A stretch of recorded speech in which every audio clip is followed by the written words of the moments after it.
Hey everybody, this is Dan with Pain Free You. Today I have the pleasure of introducing Allison Heron from Washington State. Hello. And we're just meeting for the first time, but Allison wanted to share her success story with us. And so welcome, Allison. Why don't Thank you you. take us on a little journey here as to, where you've been, what you've been through, and how you ultimately came out on the other side, and we'll see how that goes. Thank you. Thank you. First of all, thank you for what you do to help so many people, including me. I just really, really appreciate you and congratulations on your book and 60,000 subscribers right now. It's that success story right there is super inspiring to a lot of people. And yeah, you make a difference and I appreciate it. Cool. And thanks for the chance to tell the story. Uh, when I was at my worst, I promised God that if He would help me see a purpose and get through this, that I would do what I could to help others avoid that kind of suffering. And so, telling my story and giving people hope and courage is a big part of that. So, you're giving me the opportunity and it feels amazing. So, thank you. Um, I have to say, I really liked your guest, Kath, that you had not long ago. She talked about I have my list to keep myself organized, and I did the same thing. I got little prompts here and an outline to keep me going. So Okay. I know I'm going to get excited and I want to stay on track. And if I get to talking too fast, please slow me down because That's that's one of my superpowers is talking too fast. So I'll give you an overview of who I am, what happened, getting sick, getting well, okay. some details of the background and of how my particular trauma and issues developed a certain specific kind of limbic system dysregulation. And then I just have some important points and some interesting asides and a nice Sure. little ribbon to tie it up in at the end, I hope. Okay. Okay. All right, cool. Take us on So a journey. here we go. Buckle up. So I've basically been a really happy and active overachiever all my life. And I know a lot of people will relate to that. I'm a happily married mom of 5 kids. They're all in their 40s. I'm a grandmother of 8. I was primarily a stay at home mom all those years the kids were growing up. I've always been involved in music and dance, leading choirs, entertaining, putting on stage productions and all that stuff ever since I was just a little kid. I've had a variety of paid jobs over the years, but the first time it felt like I had a career was when I became a hip hop teacher. The same year, I found out that I was going to be a grandma. So, in a couple of years, I was teaching over 20 classes a week, mostly hip hop, but also jazz and combo classes, acting, musical theater. And I was freelancing at 4 different studios. I became co-director, or excuse me, co-owner and director of a new studio in 2004. And 20 years later, I'm still teaching there, just one class. But I'm doing some fun dance teaching stuff on the side in my community as well. So um, I'm trying to paint a picture here. So I hope it doesn't feel like I'm going too much down this little rabbit hole. We'll back out in a minute.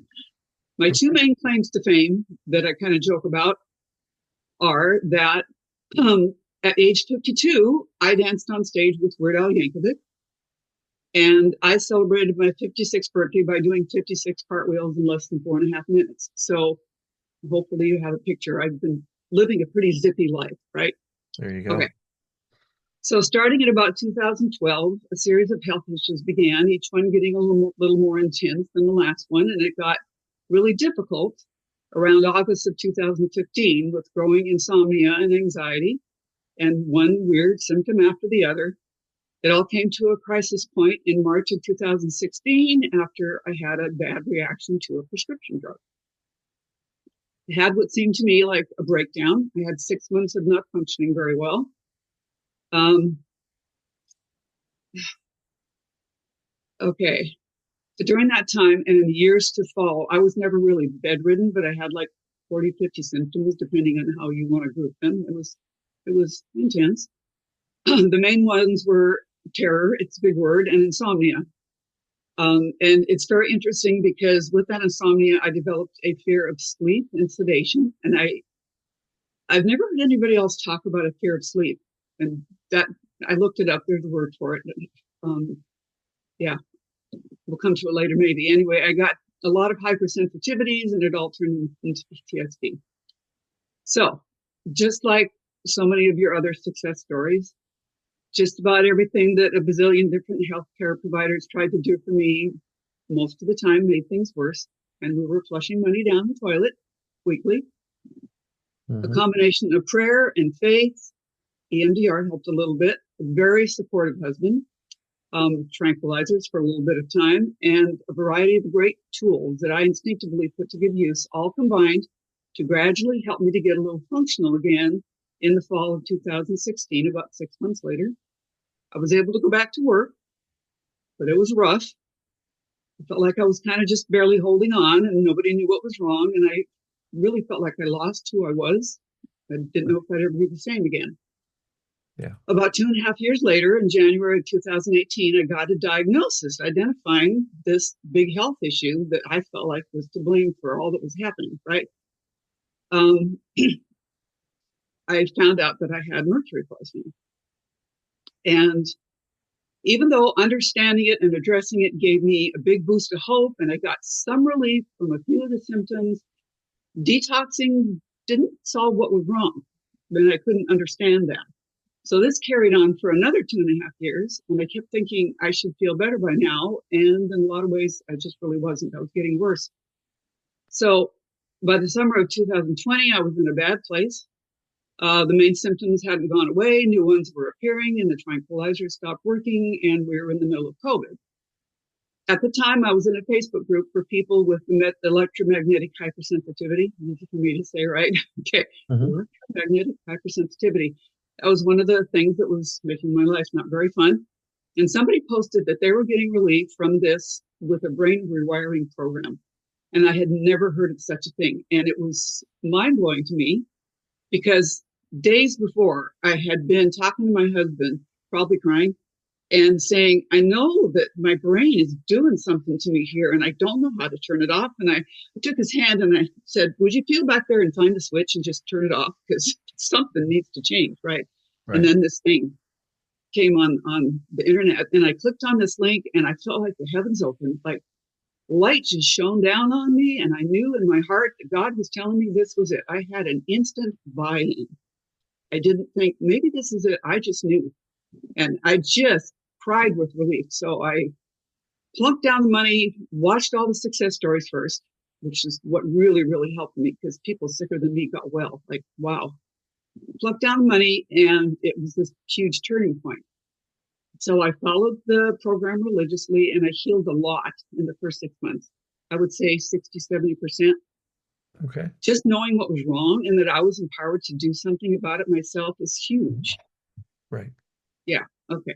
Wave if you need to interrupt me because I'm going to Oh, kind you're of steam good. over I here. will jump in if I need to. Okay. All right. So then some other health issues came up and life events, and I lost some ground. And in the fall of 2021, I was hospitalized with COVID for a week, and that didn't help, right? Right. Thankfully, since then, I've navigated other ups and downs. I've continued to learn, and thank you, Dan, for contributing to that process so much. I tweaked my own practices, my mindset, and today I can say that I'm probably 90, 95% healed. It still fluctuates a little bit, and that's okay. I'm good with that. You know, being good with that is important, as you know. I Mm. heard you say, Dan, this week that you had some symptoms right before your book was published. I've had some symptoms ever since I got on the calendar for this interview, right? It's Okay. all very interesting how your brain tried to get your attention. So I just feel strongly that I am better than I was before because I'm smarter about all things neuroplastic, the whole mind body thing. I am more compassionate towards myself and others. I am more grateful. I take really good care of myself mentally, physically, emotionally, spiritually, and I prioritize really well, right? You figure out what's important. So if Right. this is as good as it gets, I'm perfectly happy because life is great right now. I used to feel like I had to say, someday I'll be 100% cured, but I think giving a number to that in that way sets you up for getting really discouraged. Yeah. One of the things I'd like to point out to not just you, but to the audience is um, some people might say, well, Allison still has some symptoms, so she's not really a success story. And I'm gonna disagree with that because the success is when we recover from fear and we don't panic in the presence of symptoms, right?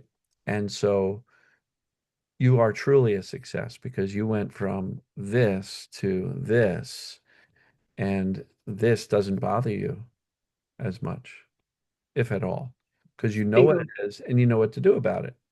And that's the key, folks. If you can recognize symptoms for what they are, which is the brain perceiving some danger, and you know how to respond, then they don't become chronic. They'll come, they'll go, they'll come, they'll go. And many of the mind body people, myself included, experience symptoms from time to time, but we know what they are. We know how to respond to them. They don't become persistent. My longest bout of symptoms was about 10 days. I had back pain, my old back pain show up, and it was here for 10 days, and it was right in the middle of my mom having a stroke as Hmm. a result of that. As Allison mentioned, I had a little bit of reflux before publishing my book, just the stress of pulling it all together. Um, but nothing becomes chronic. So, for anybody doubting whether this is a success, I will stand behind Allison, knowing that she is a success. So, I'll let you keep going. I just wanted to make that point. I don't want people to kind of turn off and go, oh, not a success. I Mm. want to be 100% better. Okay. So, Well, I think it gives me an ability to relate to other people who are still on the path because I'm kind of still on the path, right? And that's a fine thing. I've still got more to learn. I don't ever want to say I've already learned it all, right? correct. Okay, so, well, to verify what you just said, when triggers and old symptoms come up and affect me as they do, I don't get scared. The fear is gone. And they're so minor compared to the bad old days. I can't complain. It's just amazing what our brains can do to us, right? I wish that somebody would have said to me what you just said a little while ago, all those years back, because those roadblocks and detours became a big deal. And now I know that they just pass and they shrink every time they pass. So that has just given me a lot of motivation to share my courage and hope with other people. So um, we can talk about it later a little bit. But one of the things I'm doing is writing music. My husband and I have written songs and recorded them together to try to help people find the kind of healing that I've experienced. And so it's Awesome. really it's great to take all of that and put it to a use. It feels like it's served a purpose, right? Yeah. Okay, so here I venture into some details, and hopefully I can rein it in appropriate places and make it real, but make it um, hopeful at the same time. So looking back, I can see how all these circumstances and events added up to this perfect limbic system dysregulation storm, especially in light of my personality, because the family joke is my mantra should be, why just do it when you can overdo it? Right. Oh, geez. Okay. My husband got me a t shirt with that on it, but I could never wear it because it just felt too painfully true. Anyway, so there were a lot of contributing factors. So it would have been easy to say that the majority of what happened was to blame on that one big issue that I already talked about. But the reality is that it was the fear of that thing and the symptoms that came with it that was much more of a threat than that thing itself ever was. Right. I might have gotten past that thing really easily, except for the collection of other health issues and traumas and family history that was preceded it, and this whole thing of not knowing what was wrong. Right. That was pretty dang hard. Everybody knows that. So yeah, the classic, the feeling of helplessness wrapped up the existing fear, and therefore the symptoms wrapped up, which amplified the fear, and everything started. Okay. Sure. So I've got a list of traumas, and let's see if I can do them quickly without too much trauma drama. Um, I was molested for a little while when I was in the first grade, and my wonderful parents handled it very poorly. People didn't talk about this stuff in the 60s. Right. They never had told me it wasn't okay to let somebody do this, and I got punished. I got basically beaten with a belt in a way that left welts. And then we moved and we never talked about it. Now, I know they were just scared and didn't know what to do. They were otherwise good parents, especially my dad. And I've been able to forgive them, but all that had an effect, right? Of course. Here's a big one. At age 9, I was watching my best friend's cat while their family was on vacation, and the cat died from antifreeze poisoning just hours before they came home. And I'm the one who found his little body. Really traumatic. And just take note, the cat swallowed something. and they died, right? Okay, I got married really young for what I thought were good reasons, and it ended in a difficult divorce after 10 years. Three awesome kids came from it, but there were two miscarriages. Being single was kind of rough. Um, Thankfully, it was only for a year, and I married a wonderful man, and we have 5 children total now, and life is good. Anyway, my dad died suddenly at age 51 when I was 26. My mother transferred her emotional dependency from him to me until she died 11 years later, suddenly from a heart attack at 66. And then my brother, my only sibling, he died from liver and kidney failure from alcoholism. Wow. So I lost all my immediate family by age 39. So fast forward, my husband and I had two business failures back to back and some pretty heavy financial disasters. I made some poor decisions over a period of years in there, and I carried the heavy burdens of the consequences of those decisions. All right, now, an important element of my journey is that my mother had tremendous physical, mental, and emotional health challenges from her teens onward, including a lot of mental and emotional trauma and a few major breakdowns and a couple of long-term stays in mental hospitals. Okay. One of those included shock treatments in the 60s, like classic. Yeah. Mm-hmm. So she got to come home from the hospital for my birthday, for my 7th birthday, but she did not know who I was. Wow. So that was kind of a big deal, right? Now, I can see that she had really significant limbic system dysregulation through all those years and no hope of getting the help that she needed back in the day, right? The last couple of decades of her life, she became what we called a hypochondriac, and she was addicted to tranquilizers, and she lived in fear and anxiety and depression and agoraphobia. Now, I knew that I took after my dad, and though I love my mom, I'd never want to be like her, Sure. except the good parts, and there were a lot of good parts. But it was impossible for all those problems not to have an effect on me, right? Right. Okay, so as for my story, I think I've been pretty healthy overall, especially because I've never done drugs or alcohol or tobacco or even caffeine. Much of my life, I've stayed away from sugar and I've stayed physically active and I tried to maintain a positive outlook, and yet life happens, right? So I've got a chronological list of health-related factors that have contributed to this. See if I can get through this, keep it interesting and not too melodramatic. So I had tonsillitis a lot when I was a little kid, and therefore lots of antibiotics, right?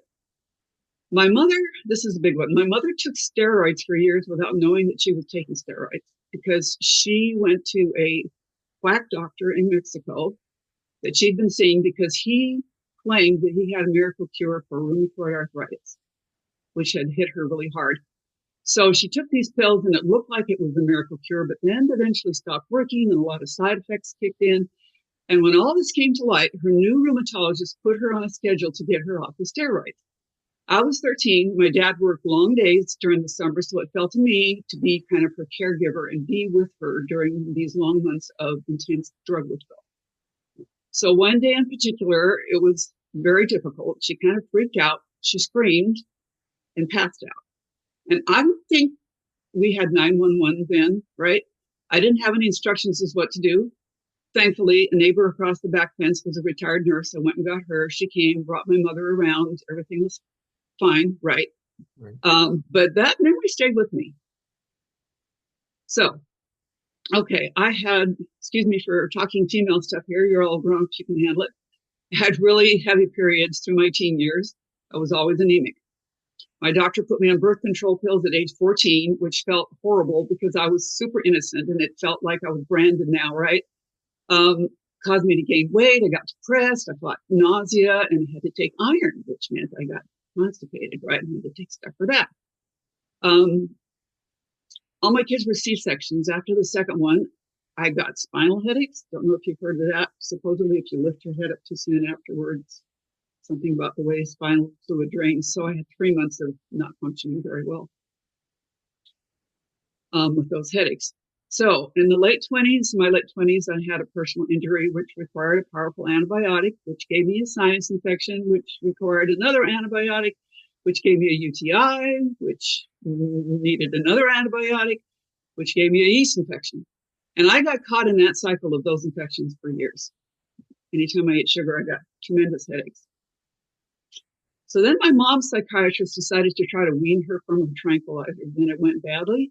She spent time again in a psych ward, and she developed tardive dyskinesia, if you've heard of that, involuntary twitches and spasms and stuff. Yeah. So back on the drugs she went. All right. After she died, some really difficult life stuff happened, and my vocal cords became paralyzed. I was told from stress at the time, and I couldn't sing, which had been a big part of my life, and I could barely talk. Recovery took years, and that's one place where I can't say I'm 100%, but I'm a lot better, and I'm grateful. At one point, I had frozen shoulder. I got a steroid injection, and I was really agitated for months out that, just it kind of changed my personality for a while. I had a bad reaction to an antiviral when I had the flu. I had a hallucination that was not very fun.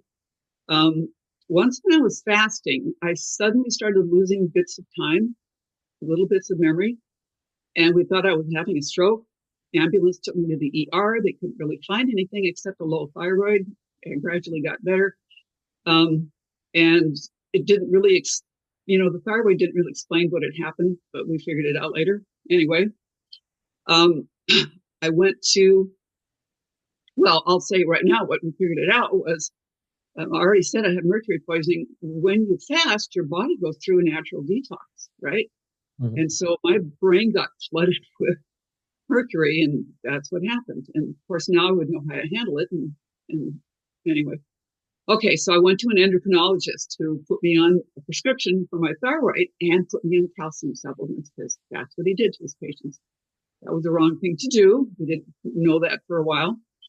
So then I had a shingles outbreak, and I got the pain before the rash. So it wasn't obvious what it was. And this not knowing was pretty difficult, because anybody that's had shingles knows that it's not a picnic. And in Kat, boy, I thought of you when I wrote this down. One of her biggest fears was C. diff. I got C. diff. I had been given a couple antibiotics for an infected root canal. And what made this especially difficult is when I first got the C. diff, it was like the day after my husband started chemo for chronic lymphocytic leukemia. And I'm thinking I have this worst virus ever, and my husband's on chemo, and, oh no, sky is falling. It didn't. Okay, so I had 3 bouts of kidney stones in a 12-month period. And with the second bout, they all had lithotripsies, if you know what that is. The second lithotripsy, the anesthesiologist didn't handle things very well, didn't give me any warning he was going to put me out, didn't give me anything to calm me down first. And when they put me under, I didn't know it was coming, and it scared me. Like, wait, I'm losing consciousness? What? Wait, I'm not ready. And when I got home after that, for a long time afterwards, I'd start to fall asleep, and my brain would wake me up, because I didn't want to lose control, right? Okay, so after the last lithotripsy, I thought all my bladder issues are going to get better. It didn't, and I was diagnosed with interstitial cystitis. So now I'm avoiding acidic foods, and I'm in a lot of pain from that. So a naturopath helped me get over the C. diff, and they discovered that I had a rogue parathyroid gland, and when you got 4 of them, and when one of them goes wacky, it pumps a lot of calcium into your body. And I'd been taking mega doses of calcium on top of this thing, right? So I had pretty bad feelings about that endocrinologist and what he'd done, because the kidney stones, right? So parathyroid gets taken out. The IC did not get better, interstitial cystitis. I did find a supplement that helped a little bit, but then I developed these spasms in my ear, tensor tympani spasms, little fluctuations. They don't hurt, but you can hear them and feel them. And I noticed that if I had sugar or chocolate, it would trigger that. Okay, so here's the big thing. In 2015, I read that long-term use of Benadryl had risks of side effects. So I'm thinking of my mom, right? I've been taking this for 16 years to help me get to sleep at night. So I decided I was going to stop. And that was the beginning of when things really kind of fell apart. I heard somebody tell a story about this recently where they stopped taking something. Yeah. And probably it wasn't just that I'd stopped, it's that what my brain thought was going to happen because I'd stopped, right? So insomnia got pretty intense, and I tried a bunch of prescriptions and natural supplements, and either it would work for a while and then stop working and I'd get some side effects, or I would have a bad reaction right away. The worst thing was something that my naturopath gave me that was like, oh, this will solve your problem. But it was so powerful that within like 2 minutes of taking it, I thought I was going under, like I was going to lose consciousness. And I had this insane panic attack because I went back to that thing with the anesthesiologist, right? Mm-hmm.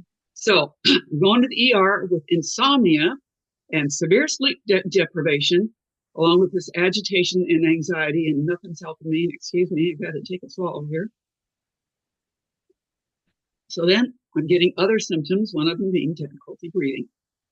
The anxiety is getting ramped up. Okay, so during all of this, I'm in the middle of teaching multiple dance classes, preparing for recital. I oversee all the music at church, and I'm choreographing back-to-back musicals. In early 2016, I had 2 good friends that died. The second one was my best friend from childhood, and I had some guilt because I hadn't been there for her while she'd had some really difficult years towards the end of her life. So my husband and I decided we're going to drive to Montana for her funeral, and that was going to happen the day after Easter. So on Good Friday, I was having trouble breathing, and I went to the walk-in clinic, and the doctor was sure I was having an asthma attack, which I'd never had before. So she gave me steroids and an inhaler. And of course, I still really wasn't sleeping then too much either. So Easter Sunday, I conducted the music, did the whole program at church, choir and all that. And we got in the car and went to Montana. I made it to the funeral the next day, but that night I was not in good shape. Right. Yep. Panic attack in the hotel room. My breathing got worse. And I just had this gut feeling I need to stop taking this stuff that they gave me. Right. But it was kind of too late. The damage was done. So this was the beginning of what I will call a breakdown. The following Sunday, it was so bad that I had moments where I just didn't know what to do with my fear, and I just screamed, not, sustained screaming, but hooray that the neighbor didn't call the police or something. My poor husband, he didn't know what to think. I got through it, and I don't want to dramatize it too much, but I was really scared, and I didn't know why, right? So I got random muscle twitches all over my body. I trembled so badly, like I was having convulsions or seizures. My reactions to stuff just kind of went off the charts, and I could only tolerate a few foods. And I ate for 2.5 years. I had to avoid all sugar and carbs, or else I'd get panic attacks.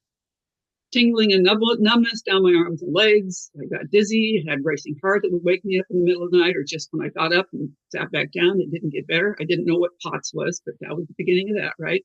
Mm-hmm. Had stuff with my eyes, nose, ears, mouth, sores in my mouth. So now, you might appreciate this, Dan, a lot of our conversation. I know that it gets kind of heavy and discouraging here, but one of the ways that I coped was humor. So here's an example. One morning I had a really rough time with tinnitus or tinnitus, depending on who you talk to, right? Tomato. And so I posted this on Facebook. I'd like to apologize to any of my neighbors who were kept awake last night by the ringing in my ears. I just felt that loud, right? So anyway, okay. So as time went by, I got diagnosed with Epstein-Barr, MCAS, histamine intolerance, TMJ, and UARS, which is a kind of sleep disorder, upper airway restrictive syndrome. And they started using an APAP machine, which is kind of like a CPAP machine. And that did help a little bit. I don't need it anymore for a variety of reasons. But as I said before, the hardest part of this was not knowing what was wrong. Sure. In my mind, I'm blaming the steroids, right? And I thought, once they get out of my system, then I'll be fine. But that did not happen. Right. So again, I got terrified of sleep. The name for that, somnophobia. Okay.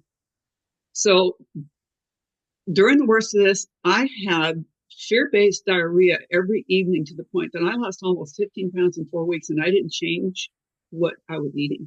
So, yeah.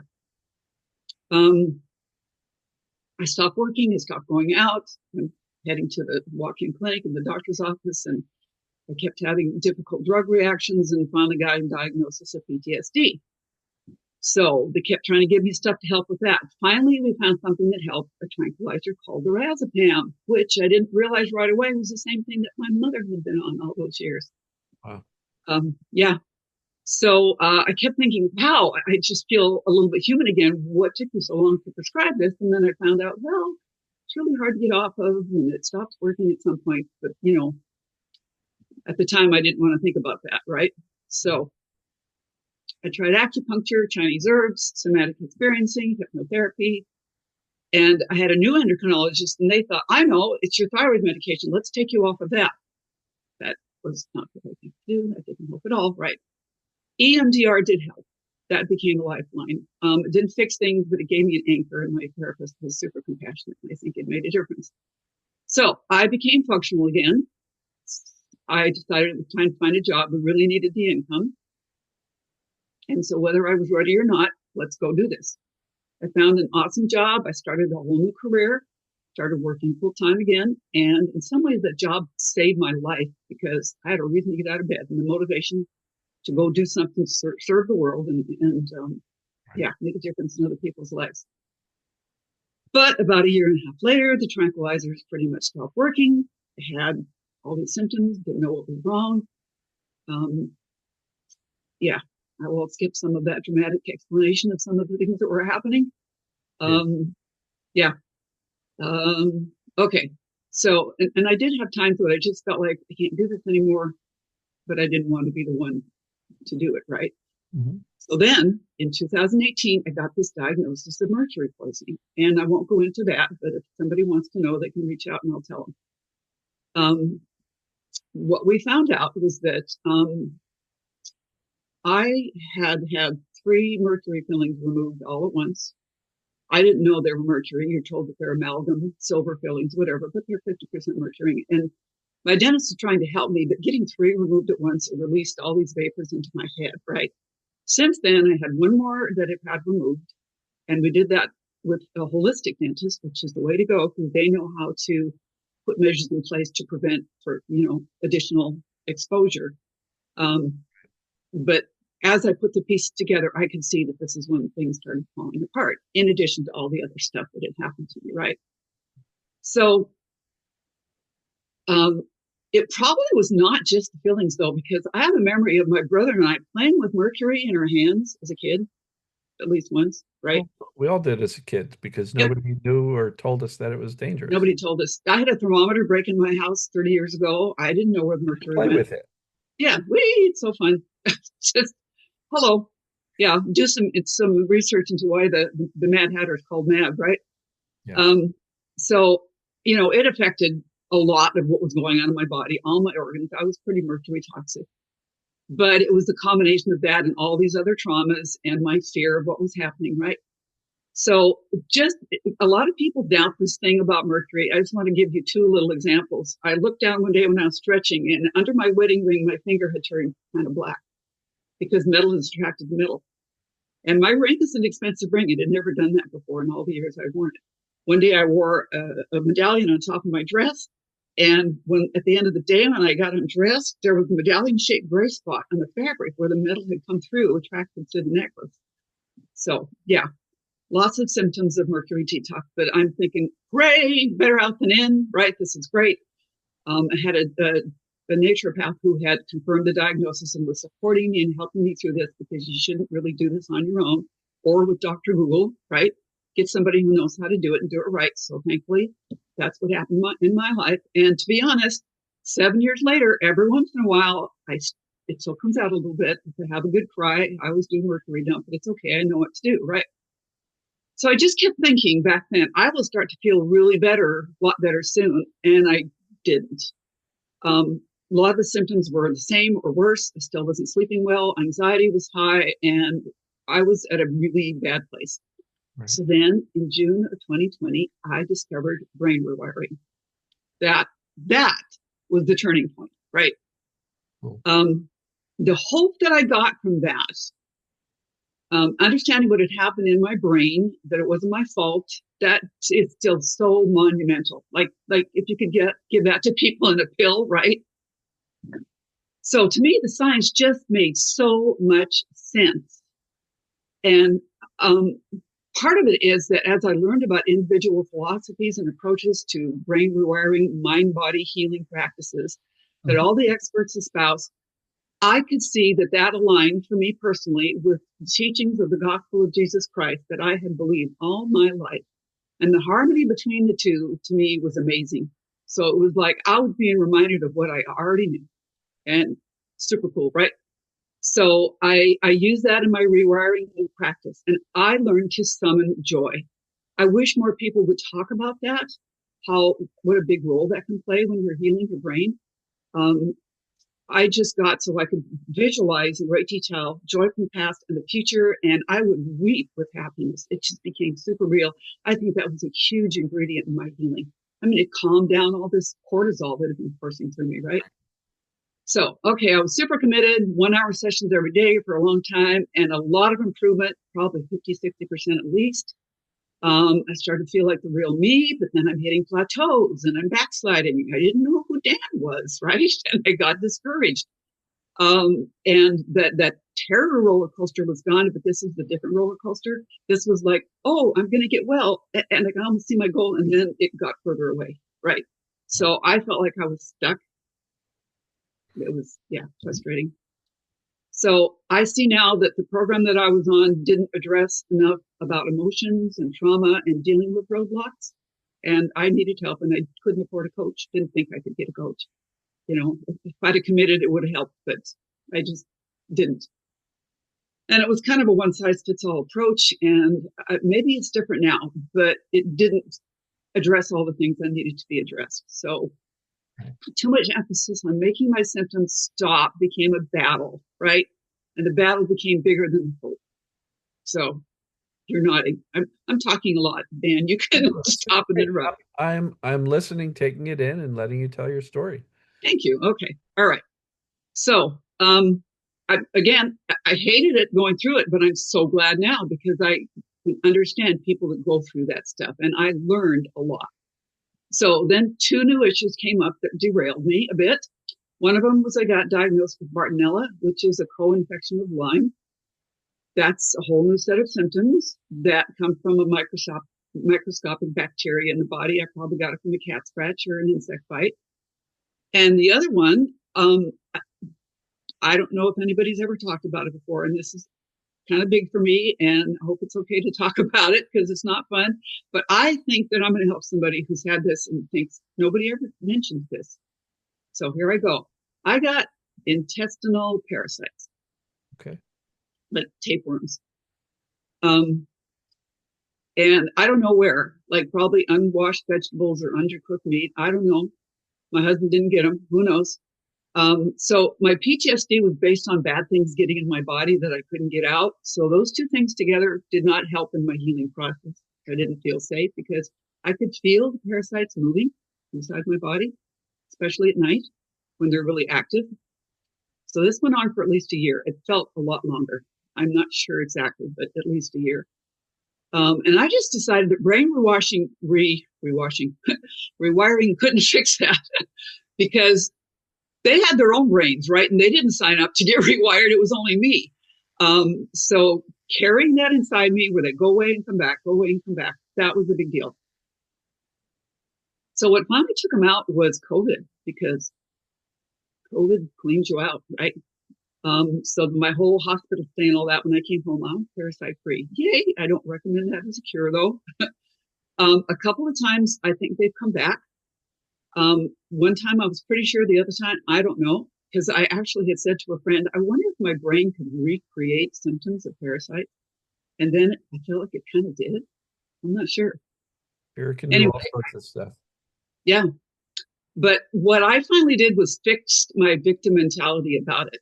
Everybody gets exposed to parasites all the time. And if your immune system is functioning well, you're going to take care of it yourself, right? But if you're in this victim mentality where you're scared, then your Immune. thank you system isn't at 100%. So I just decided that I was going to act and pray as if they were gone, and eventually they were. Okay. All right. So today, I don't feel like I have any limitations when what I'm able to do, except that I'm 69 years old. So there are certain limitations there, even though I'm in better shape than a lot of people my age. Right. But I went back to work full time. and I'm still teaching dance, and I'm a happy person.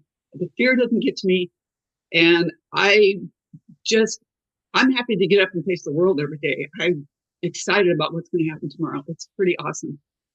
If I get a little hiccup or whatever, then this whole understanding that it's just my hypervigilant brain. I love you, brain. Thanks for trying so hard, but you can back off now, right? Understanding that is just a gift. So thank you again, Dan, because that message you keep delivering, I listen almost every day, and we all need the repetition. It makes such a difference. It's so important. So, So a lot of people are going to be wondering, okay, that's the history. And they're going to comment. If we stopped the interview right now, they're going to comment, but what did you do? what did I do? What did you do to get better? And so, Okay, can you speak to that a little bit, whether it be mindset, practices, knowledge, whatever it may be? I don't want this conversation to end without you sharing kind of how you climbed out of this yes, and are yes. doing so well now. Thank you. I did buy that course. I did do the program. That was huge. The education was huge.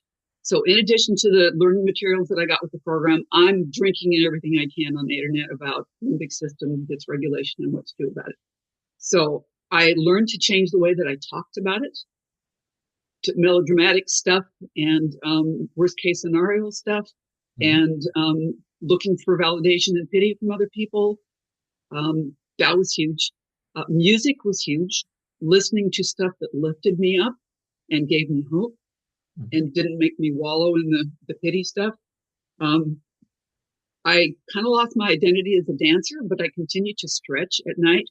That kept me feeling like I'm still a dancer. And when I'm ready to dance again, I'm stretched, right? I can do it. Prayer and scripture study, affirmations. I wrote a lot of them myself, a lot of them based on scripture. And I had a whole page and I memorized it like every day. I would say these things out loud to myself. And if somebody tried to give me an affirmation that I felt wasn't true, that my brain would say, wait, that's a lie, I would find a way to say it. Instead of, I am healed, I would say, I am learning how to heal. Right. Right? Future pace. Yep. Yep. And eventually I could change the language. I would learn to celebrate things that were victories, like, oh, I had this great day, or the symptom was gone, or whatever. Um, I journaled, I wrote. I wrote every evening stuff that I was grateful for, and I've done that for years. And now I have another practice where I have an extensive list that I get more verbose about, and I share it with about a dozen people every day. And it makes me look for things to be grateful for. And So the it's a more I look for them, gratitude journaling practice. yeah, yeah. It's The not more a I look let for me that write stuff, about everything horrible. Let me write about the good stuff. So that's brilliant. Thank yep, you. yep. And even if there's something crappy that I have to be honest about, I would say, I'm grateful this happened because I know I'll be stronger when it's over and I'm learning something, right? Some Reframe. days are diamonds, some days are stones. It's a mix. And I I've reached the point where I am grateful for what I went through. And I might cry, and that's okay, right? I didn't think I'd ever reach that day because it was so hard. How does anybody ever be grateful for that? But it changed me. I am so thankful for what I've learned. It's made me a better person and a stronger person. You don't know what you can do until you have to do it. You don't realize how much you need to rely on God until you have to rely on God. And I can look back and see his hand and see what a blessing it all was. I understand my mother so much more. I used to judge her. I don't judge her anymore. I don't judge people, right? I'm just grateful. We all are doing the best we can with what we got. And I'm so thankful I live in a day and age where this is out here. Hooray for people like you and physicians that are getting on board and educating the world, right? Like, this is something I pray for. Thank you. Bless these people. Help them continue because there's so many people suffering. Yeah. And we need to help. We just all have this calling to help. So, So the other gift that you didn't mention is how you will now be able to pass along this knowledge to your children and grandchildren, oh, well, thank you. right? Because Um, you went through this journey, they likely won't have to go through either a journey like this at all, or if they do, it will be much easier than your experience because you can impart that wisdom that you have to them. I really have never told my whole story like this to anybody, not my family even. I've told little bits and pieces, and not everybody in my family gets it, and that's okay, right? So hopefully they'll watch this, you know. And Cool. I don't know that they saw how bad it was. Very few people. My husband really was the only one who saw how bad it was because I am an actress, right? So when I needed to put on the face and do the stuff, I could do it. I could pretend that I was okay for little periods of time, right? So yeah, thank you again for the opportunity to tell the story Yeah. because But again, it's if you huge. noticed one of your children or grandchildren struggling, you'd show up. Oh, for sure. Oh, for sure. And And so one of the that's first the things I'll, gift is that you have the insight to be able to share. yeah, and first thing I'll say is, okay, what labels did you just attach to yourself? Because your brain is listening. When you make I am statements, your brain is listening and it's going to try to make sure you're not a liar, right? Yeah. Yeah. It's, I know because how easy it was for me to look for external solutions, um, to get trapped in the place of please somebody fix me. And oh no, what's happening now?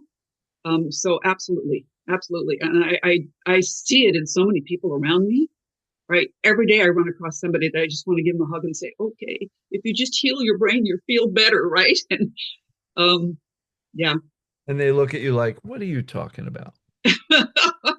So I want to talk about my jewelry. You might think that's weird. Can I talk about my jewelry? Did you notice what I have on? I have ruby slipper earrings, Okay, ruby slipper that's fine. necklace. Okay. So the front of my house has the Wizard of Oz theme, and I have an Oz room in my house. When I first started doing brain rewiring practices and trying to calm my limbic system, I would go into the Oz room. That was like my sanctuary, right?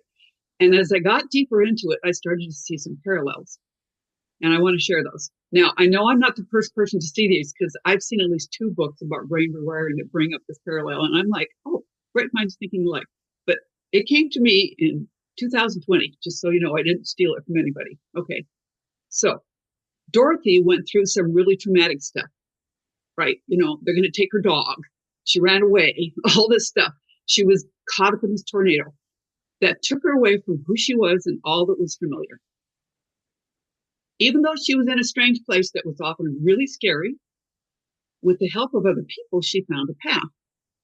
Now, the path that she walked was one that she hoped would take her back home to where she'd been before the trauma happened. But when she walked that path and reached what she thought was the destination and the salvation and the solution, that is not what happened at all. The person who was supposed to fix it couldn't. But thankfully, in the end, she was made to understand that she had had the power all along inside of herself. Mhm. She just needed to realize it, believe it, vocalize what she'd learned, and then do what was needed to get back home to safety.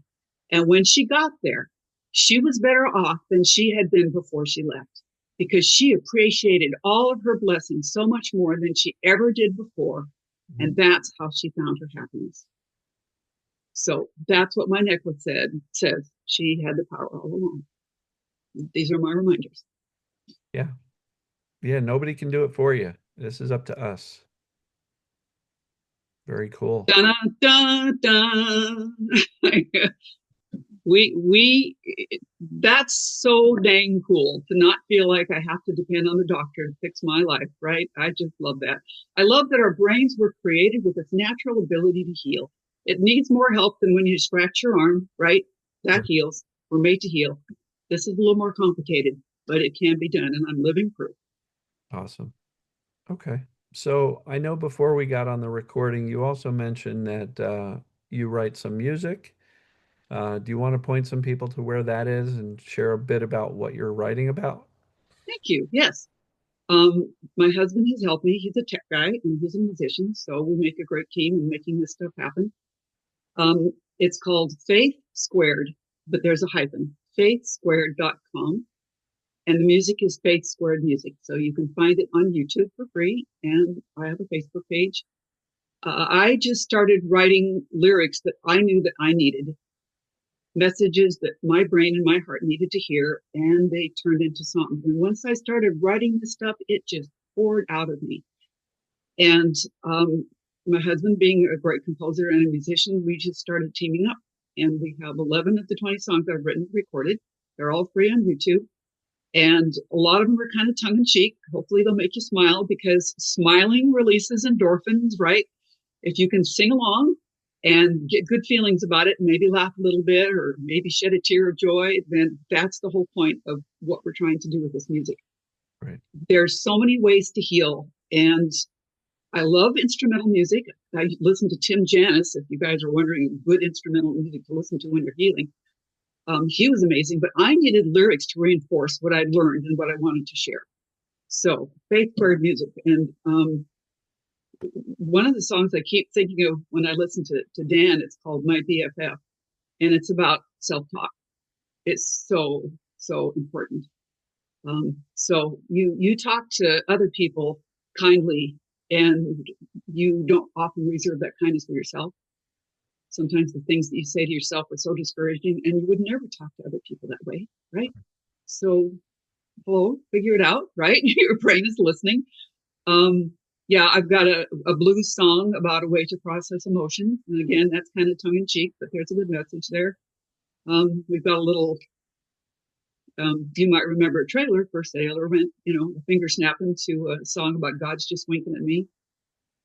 When things start to align, boy, they really align, and you start manifesting some great stuff that tells you you're on the right track, and it's pretty magical. So, all phase of your healing, there's a song there about it, and I would really like people to listen to it and feel like it helps them So for heal. anybody watching, what I'll be doing is getting the various links to her YouTube channel, her website, social media, and I will be posting it in the description down below the video. So if you're interested in that and you'd like to listen to some of that music, uh, read the description for the video on YouTube and in Facebook, and Allison's links will be in there so you can check it out. Thank you, thank you. Any last words you'd like to share with the folks listening? Oh my goodness. Okay, one of my main mantras when I was really sick was, "I have faith in God, and He has faith in me." I kind of feel like that says it all. Even when you have faith in God, you don't need to expect Him all to fix it. He gave you lots of abilities and your brain that has this capacity to heal. And He has every confidence that you can do it. So listen to people like Dan, read all the good books, watch the good videos, give yourself the right messages, have faith in yourself. Have faith in yourself. You can do this. You can do this. I love my life. And I had years of not loving my life, of wondering if it was ever going to get better. And dang, I'm a happy person and I'm enjoying myself. And every day is a joy. Even if I have challenges, it's okay because I just feel so blessed and grateful. So blessed. That's awesome. So, Allison, I really appreciate you. Great conversation. I loved it. Lots of craziness in the journey, that's for sure. But what you've really delivered here is hope, inspiration, mindset, spirit, just courage. Thank So, you. Thank you. beautiful stuff. I'm thrilled to have the opportunity to speak with you. And Birds of a feather, Dan. Birds of a feather. Thank you. as I mentioned before, if you will email me those links to the to your various websites and social media, I'll make sure to get it in the description when this is put out to the world. Perfect. So Perfect. Okay. thank All you right. so much, Allison. Thank you. Thank you. Rock on. All right. We'll talk to you soon. So long. Bye.